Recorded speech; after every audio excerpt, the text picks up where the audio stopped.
Hello dear students,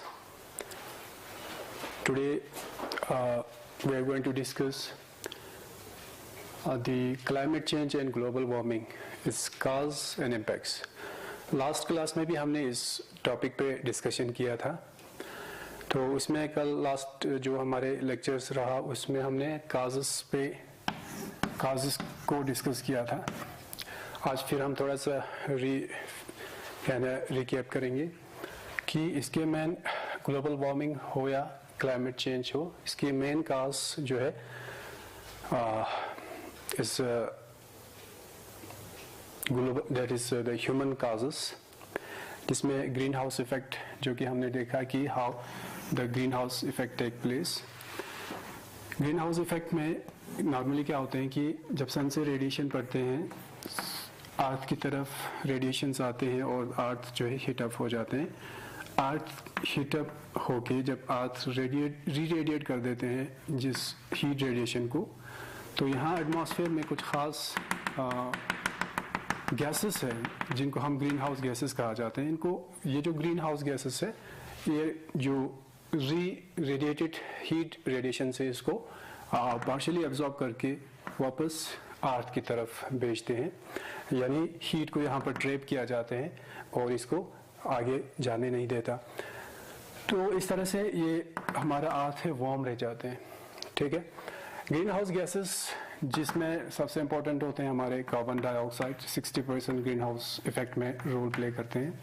इसके बाद और कुछ खास गैसेस जो हमने ऑलरेडी डिस्कस किया, that is methane, you have the nitrous oxide, water vapours and the others important man made gases CFCs। Even और लोअर लेवल पे ओजोन भी प्रेजेंट होते हैं। ओजोन भी ग्रीन हाउस इफेक्ट में अपना रोल प्ले करते हैं। तो ये चीज़ हमने ऑलरेडी डिस्कस किया है। कार्बन डाइऑक्साइड के क्या सोर्सेज है, मीथेन की क्या सोर्सेज है, नाइट्रस ऑक्साइड के, ये सारे गैसेस और इनके सोर्सेज हमने ऑलरेडी डिस्कस किया है। तो ओवरऑल होता क्या है कि ग्लोबल वार्मिंग जो है basically is because of the average temperature rise होते हैं इसके अंदर। जो हमारे अर्थ की ग्लोब का जो एवरेज टेम्परेचर है वो बढ़ना शुरू हो जाते हैं, और इसकी जो राइज है वो किस वजह से है? Because of increase in the level of these green house gases.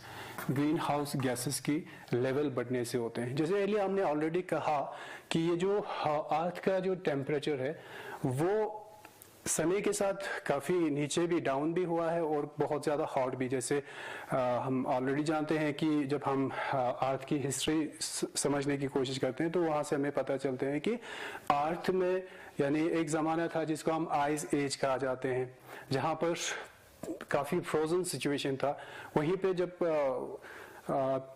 Palaeocene जब जो हमारे डायनासोर्स वाला ज़माना था, वहाँ पर काफ़ी हॉट टेम्परेचर हुआ करते थे, लेकिन वो जो फ्लक्चुएशंस टेम्परेचर के अंदर था वो बहुत समय के साथ, बहुत ही 1000 ईयर्स जो है 100 ईयर्स उसमें लगते थे।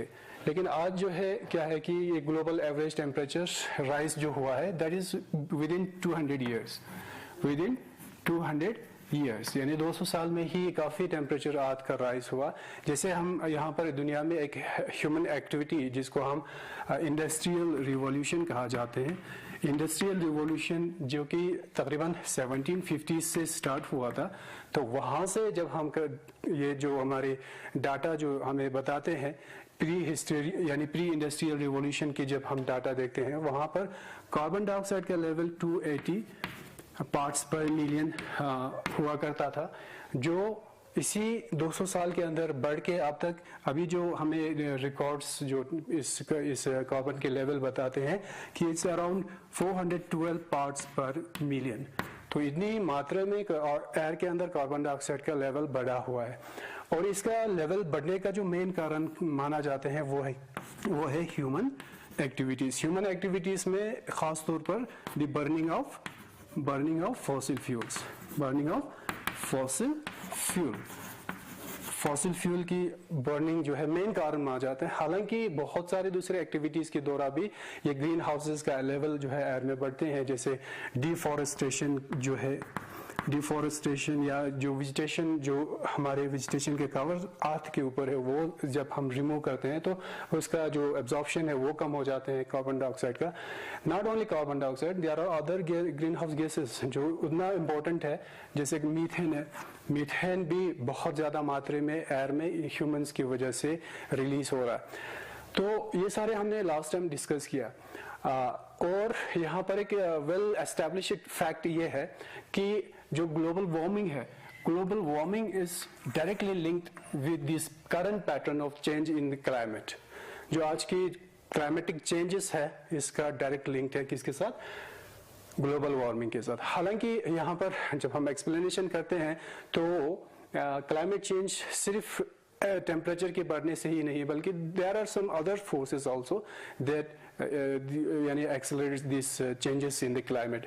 तो आज हम देखेंगे इस ग्लोबल वार्मिंग के इम्पैक्ट्स को और इस क्लाइमेट चेंज या ग्लोबल वार्मिंग के इम्पैक्ट्स क्या हो सकते हैं, राइट? तो इम्पैक्ट जैसे हमने देखा कि सबसे पहला इम्पोर्टेंट ये है कि climate change. Climate change, climate change होता क्या है और किस चीज़ को हम क्लाइमेट चेंज कहा जाते हैं? तो सबसे पहले हमें जानना पड़ेगा कि क्लाइमेट हम किसे कहते हैं। देखिए, दो चीज़ यहाँ पर होते हैं, एक वेदर होते हैं, दूसरा क्लाइमेट। हालांकि ये दो डिफरेंट चीज़ है। वेदर हम उस फिनोमिना को कहा जाता है एटमॉस्फेयर के अंदर जब डे टू डे जो हमारे कंडीशंस होते हैं, लाइक टेम्परेचर, ह्यूमिडिटी, या you can say the wind etcetera, ठीक है। ये चीज़ जो दिन ब दिन यानी डे टू डे जो फ्लक्चुएशंस इसके अंदर होते हैं उसको हम वेदर कहा जाते हैं, जो आमतौर पर हम हमारे न्यूज़ चैनल्स पे इसका रिकॉर्डिंग्स डेली हमें अपडेट करते हैं। लेकिन दूसरा चीज़ यहाँ पर क्या है? क्लाइमेट। क्लाइमेट ये इसमें इसके अंदर भी हम यही चीज़ें देखा जाते हैं, टेम्परेचर्स या ह्यूमिडिटी हो या you can say wind speed या विंड डायरेक्शंस, है ना, ये सारी चीज़ें यहाँ भी देखा जाते हैं। लेकिन इसमें हम लॉन्ग टाइम किसी रीजन के अंदर फॉर ए लॉन्ग टाइम, हाँ, इस चीज़ को कंसिडर करते हैं कि किसी रीजन में लंबी मुद्दत तक कैसा रहते हैं वहाँ ह्यूमिडिटी यानी प्रेसिपिटेशन कैसा वहाँ रहता है, वहाँ का जो टेम्परेचर है एवरेज कैसा रहते हैं साल के अंदर एक लंबी मुद्दत तक किसी रीजन के अंदर, उस हिसाब से हम क्लाइमेट को डिफाइन करते हैं। जैसे हम लद्दाख में आज हम हैं, तो लद्दाख की क्लाइमेट को जब हम एक्सप्लेन करते हैं तो हम इसको कोल्ड डेजर्ट कहा जाते हैं, राइट? कोल्ड डेजर्ट कहा जाते हैं। तो कोल्ड डेजर्ट मीन्स कि ये कि साल का ज़्यादा समय यहाँ पर क्या रहते हैं? ठंड रहते हैं, टेम्परेचर काफ़ी नीचे रहते हैं। वहीं पे जो मॉइस्चर लेवल है यहाँ पर बहुत कम है, ठीक है, मॉइस्चर लेवल बहुत कम है, इसलिए हम इसको कोल्ड डेजर्ट के नाम से जाना जाते हैं। इसी तरह से दुनिया के अंदर बहुत किस्म के क्लाइमेटिक रीजन्स है जहाँ पर हमें ट्रॉपिकल, सब ट्रॉपिकल या हमारे पास टेम्परेट क्लाइमेटिक कंडीशंस होते हैं, ठीक है। तो ये क्लाइमेट्स किसी रीजन का वेल डिफाइंड होते हैं और ये काफ़ी समय से यही कंडीशंस उस एरिया में, रीजन में प्रिवेल कर रहा होते हैं, राइट? तो अब हम देखते हैं कि आज के जो करंट सिचुएशन के अंदर या करंट जो एरिया यानी समय है, इसके अंदर क्लाइमेट चेंज जो है इस ग्लोबल वार्मिंग से हम ऑब्जर्व कर रहा है। क्लाइमेट चेंज का मतलब यही होगा कि किसी रीजन के अंदर इसकी टेम्परेचर में कोई ख़ास तब्दीली आ जाना, या उसके अंदर ह्यूमिडिटी के अंदर कोई तब्दीली आ जाना, या विंड की वेलोसिटी या डायरेक्शन में किसी तरह की तब्दीली आने को हम क्लाइमेटिक चेंजेस कहा जाते हैं। तो क्लाइमेटिक चेंज आज जो हमारे पास है वो वेल यानी एस्टैब्लिश किया हुआ एक चेंज है जिसका डायरेक्टली लिंक किसके साथ है? ग्लोबल वार्मिंग के साथ है। और global warming is directly because of the human activities. हालांकि इस चीज को एस्टैब्लिश करने के लिए कि ये क्लाइमेटिक चेंज या ग्लोबल वार्मिंग किस वजह से हो रहा है या कैसे हो रहा है, इसके लिए हमारे पास खास तौर पर एक एजेंसी इस चीज को डील करते हैं, दैट इज IPCC यानी inter governmental panel on climate change. ठीक है। ये एजेंसी जो है ख़ास तौर पर हमारी दुनिया के सारी यानी नेशंस, ख़ास तौर पर मैक्सिमम नेशंस जो है इन यानी मिल के यहाँ पर IPCC के द्वारा क्लाइमेटिक चेंज को ऑब्जर्व करते हैं और इसकी स्टडी किया जाते हैं और इसकी यानी फाइंडिंग्स जो है हमें डे टू डे अपडेट्स करते हैं, ईयर टू ईयर अपडेट्स करते हैं, राइट। तो IPCC के अंदर बहुत सारे साइंटिस्ट ऑलरेडी इस चीज़ को एस्टेब्लिश कर चुके हैं।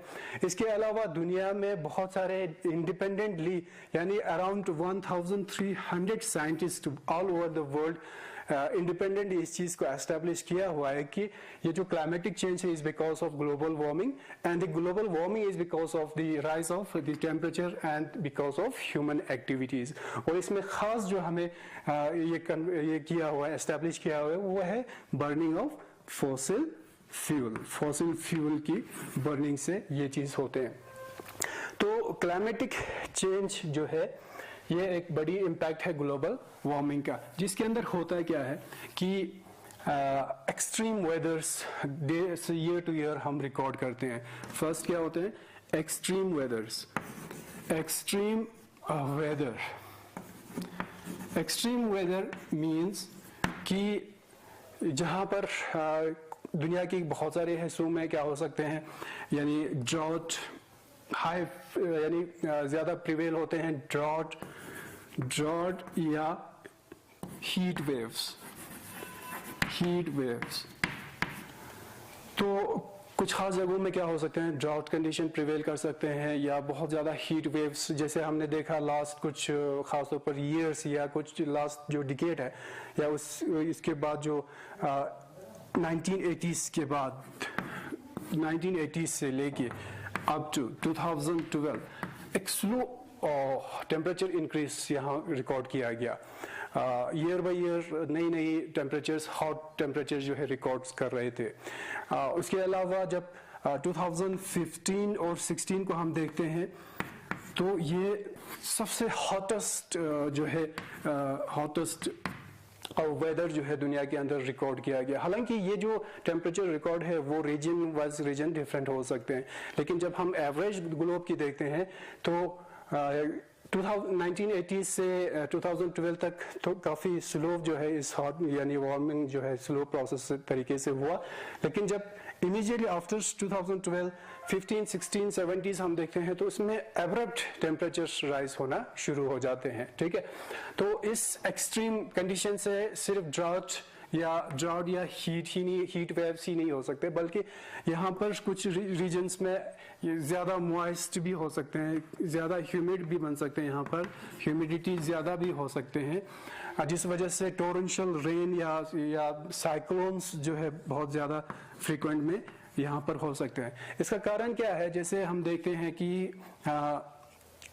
जिस तरह से अर्थ में एक्सेस एनर्जी एब्जॉर्प्शन हो रहा, यानी जैसे हमारे पास हीट बजट बताते हैं कि ज़मीन पर जब रेडिएशंस पड़ जाते हैं सूरज की तरफ से तो ये हीट जितनी एनर्जी वहां से आते हैं उतने ही आउटकम जो है बाहर होते हैं और एक बैलेंस तरीके से ये हीट बजट्स चलते हैं।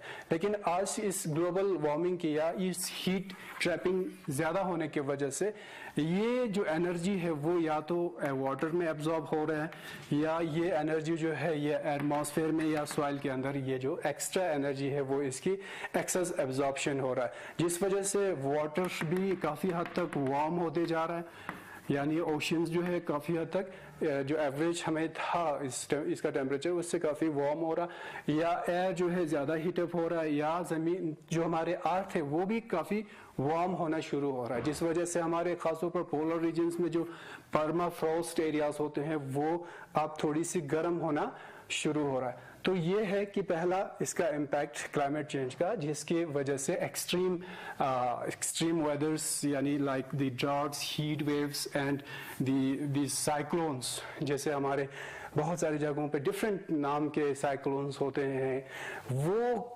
उसकी जो फ्रीक्वेंसी है वो तेजी से बढ़ता जा रहा है। और ये चीज़ कोई यानी ना दिखने वाली चीज नहीं है, ये दिस इज ऑब्जर्वेबल, जो हम हर साल देख सकते हैं इस चीज को, राइट। सेकंड इसके इम्पैक्ट होते हैं that is the melting of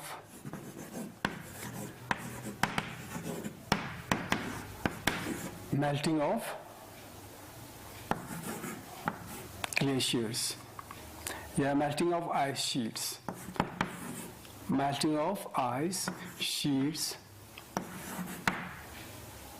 and polar ice,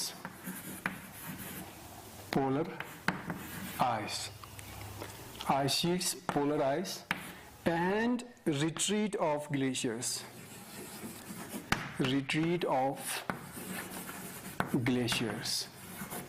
तो और एक बड़ा इंपॉर्टेंट इम्पैक्ट इसका ये है कि आइस शीट हो या पोलर आइस हो, इसकी तेजी से मेल्ट होना, ऐसा नहीं है कि ये कभी मेल्ट नहीं होगा, ये एक एवरेज रेट पे इसकी मेल्टिंग्स होंगे जब वार्मर सीजन आते हैं। तो इसी तरह से ग्लेशियर्स भी अपनी जब सीजन आ जाते हैं तो इसमें मेल्टिंग जो है वो अपनी एक नॉर्मल रेट से होते हैं। होता क्या है, जब ग्लोबल वार्मिंग सामने आ जाते हैं तो यहाँ पर जो रेट ऑफ मेल्टिंग जो है वो बहुत ज़्यादा एक्सेलरेट हो जाते हैं, चाहे वो पोलर आइस हो या आपकी आइस शीट्स हो या आपकी ग्लेशियर्स हो, इनका मेल्टिंग रेट जो है वो बहुत ही तेजी से हो जाते हैं। इस वजह से यानी ये जो खासतौर पर पोलर आइस शीट्स है या पोलर आइस है, वो एक तो मेल्ट हो रहा है, तो इस वजह से उसका थिकनेस जो है क्या हो रहा है, वो कम हो रहा है। थिकनेस कम होने की वजह से वीक होते हैं वो आइस जो मास है, आइस मास क्या हो जाते हैं, वीक हो जाते हैं, जिस वजह से आइस जो है वहां से ब्रेक होना शुरू हो जाते हैं, जिस वजह से वहां पर आइसबर्ग्स बनना शुरू हो जाते हैं, उस ओशन के अंदर आइसबर्ग्स बनना शुरू हो जाते हैं। तो बहुत सारे यहाँ पर डाटास, बहुत सारे रिसर्च इस चीज़ को लेके हुआ है कि कितनी ज़्यादा आइस मेल्ट हो रहा है, कितनी वॉल्यूम में मेल्ट हो रहा है। तो उसमें कुछ खास डाटा बताते हैं कि अराउंड 134 बिलियन मैट्रिक टन जो है वो उतनी जो है हमारे पोलर आइस से जो है यानी मेल्ट होके ब्रेक होके ओशंस में चला गया है। तो ये जो डाटा है वो डिफरेंट डाटास हमारे पास आ जाते हैं।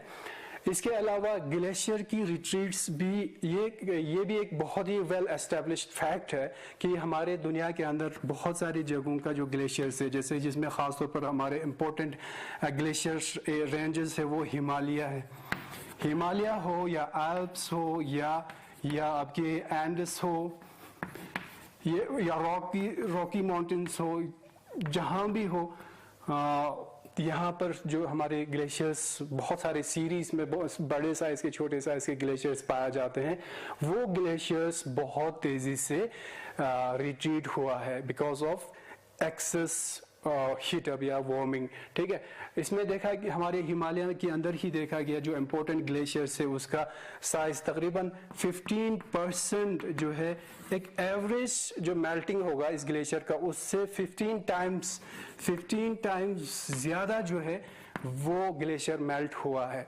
और इसकी मेल्ट होने की वजह से कुछ छोटे मोटे जो ग्लेशियर्स है, इवन हम लद्दाख में हैं तो हम देख भी सकते हैं।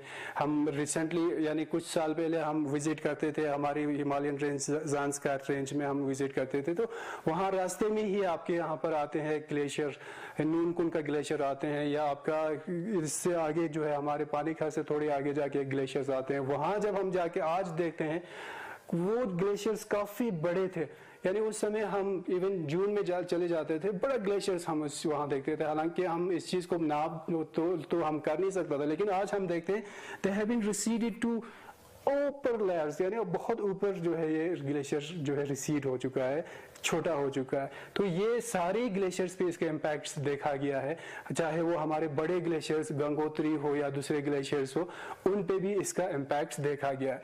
तो अगर ग्लेशियर्स इस तरह से मेल्ट हो जाएंगे तो जाहिरन हमारे जो मेन वाटर सप्लाई सोर्सेस है, खासतौर पर हमारे हिमालय के अंदर जो हमारे ग्लेशियर्स है वो तकरीबन हमारे 3 बिलियन पॉपुलेशन को वाटर सप्लाई करते हैं।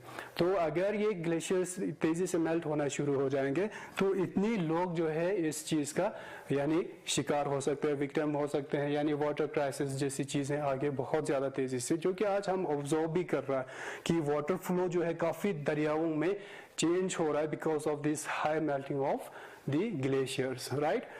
तो तीसरा एक इम्पोर्टेंट इसका इम्पैक्ट है वो है rise of sea level rise.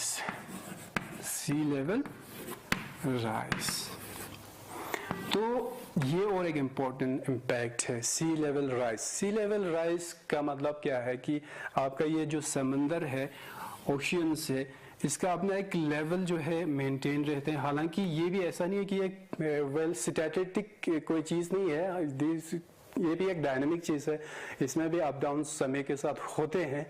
लेकिन जो करंट इसमें जो लेवल का इंक्रीज होना है ये बहुत ही फास्ट लेवल पे है, और ये यानी सोचने वाली बात है, और ये खतरनाक भी है हमारे सामने, एक बहुत बड़ी चैलेंज हमारे सामने। इसमें ये देखा गया है कि ओशंस का लेवल पास्ट 100 ईयर्स में अराउंड 8 सेंटीमीटर जो है सी लेवल राइज हो चुका है।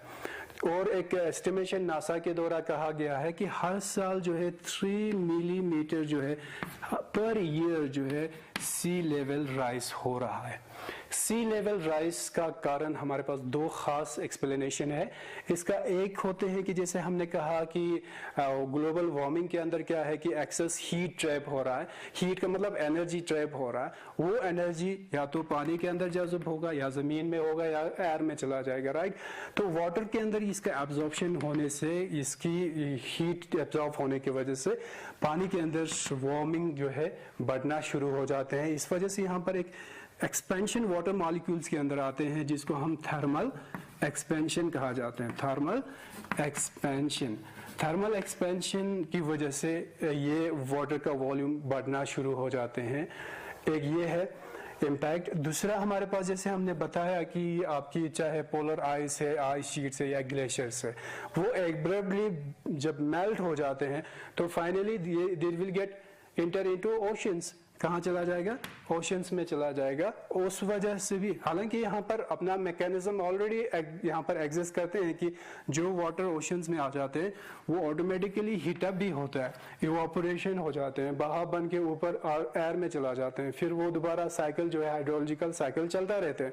लेकिन यहाँ पर होता क्या है कि जब इतनी तेजी से मेल्ट हो रहा है तो ऑन साइड क्या होना शुरू हो जाते हैं, सी लेवल जो है राइज होना शुरू हो जाते हैं। ठीक है, सी लेवल राइज जो है दो खास एक्सप्लेनेशन इसके अंदर आते हैं। एक कि डायरेक्टली जब हीटअप होना शुरू हो जाते हैं वाटर बॉडीज तो इसके अंदर एक्सेस हीट ट्रैप हो जाते हैं, जिस वजह से वहाँ वाटर मॉलिक्यूल्स के अंदर एक्सपेंशन आना शुरू हो जाते हैं, जिसको हम थर्मल एक्सपेंशन कहा जाते हैं, जिस वजह से इस वॉल्यूम बढ़ जाते हैं। दूसरा इसका बड़ा कारण ये होता है कि जब इतनी तेजी रेट से, फास्ट रेट पे जब ग्लेशियर्स हो या आइस शीट्स हो, पोलर आइस हो, वो जब मेल्ट होना शुरू हो जाता है, आइसबर्ग्स बनना शुरू हो जाते हैं, तो वहाँ वाटर वॉल्यूम बढ़ना शुरू हो जाते हैं। इस वजह से सी लेवल राइज हो जाते हैं। जैसे हमने देखा कि कहीं पे कुछ डाटास बताते हैं कि अभी तक तकरीबन 8 सेंटीमीटर जो है वाटर लेवल राइज हो चुका है, यानी प्री इंडस्ट्रियल कंडीशन से कहीं। और ये वेल एस्टेब्लिश्ड फैक्ट है दैट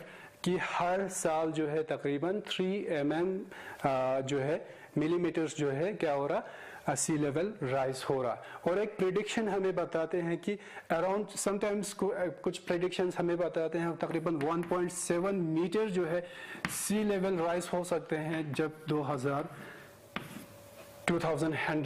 जब समय आ जाएंगे। इतनी मात्रा में कहीं पे कहा जाते हैं अराउंड 3 फीट यानी अप टू 1 मीटर जो है सी लेवल राइज हो सकते हैं। तो ये प्रिडिक्शन जो है वो डिपेंड करते हैं कि हम कंडीशन कैसा लें, कि जैसे हमारे करंट सिचुएशन है, जिस लेवल पे हम आज कार्बन जो है इमिट कर रहे हैं एटमॉस्फेयर के अंदर, अगर उस पैटर्न में ले लेंगे तो इम्पैक्ट कुछ और हो सकते हैं। अगर हम उस लेवल को लेंगे जहां पर हम जैसे हमारे पास बहुत सारे एग्रीमेंट्स साइन किया हुआ है दुनिया के अंदर इमिशन को रिड्यूस करने के लिए, तो अगर उस लेवल को हम देखेंगे तो रिजल्ट कुछ और हो सकता है। तो ये प्रेडिक्शन डिपेंड करेगा कि हम जो है किस लेवल पे अपनी इकोनॉमीज को आगे लेके चला जाते हैं, राइट। तो इस हिसाब से सी लेवल राइज होंगे। तो सी लेवल राइज का इम्पैक्ट जो है सबसे इंपॉर्टेंट कहां पे होंगे, सबसे इंपॉर्टेंट होंगे आपके कोस्टल जोन में। कोस्टल एरियाज जो है वो यानी सबमर्ज हो जाएंगे, पानी के अंदर डूबना शुरू हो जाएंगे। और जो हमारे पास आइलैंड्स है, आइलैंड नेशंस जो है वो ज्यादा खतरे में होते हैं, ये पानी के अंदर डूबना शुरू हो जाएंगे, जाहिर सी बात है। और आज जो है हमारे पास तकरीबन दुनिया का आधी है पॉपुलेशन जो है वो कहाँ रहते हैं, वो इन्हीं कोस्टल एरियाज में, यानी इनहिबिटेड है, वहां पर ही अपना जिंदगी गुजर बसर कर रहा है।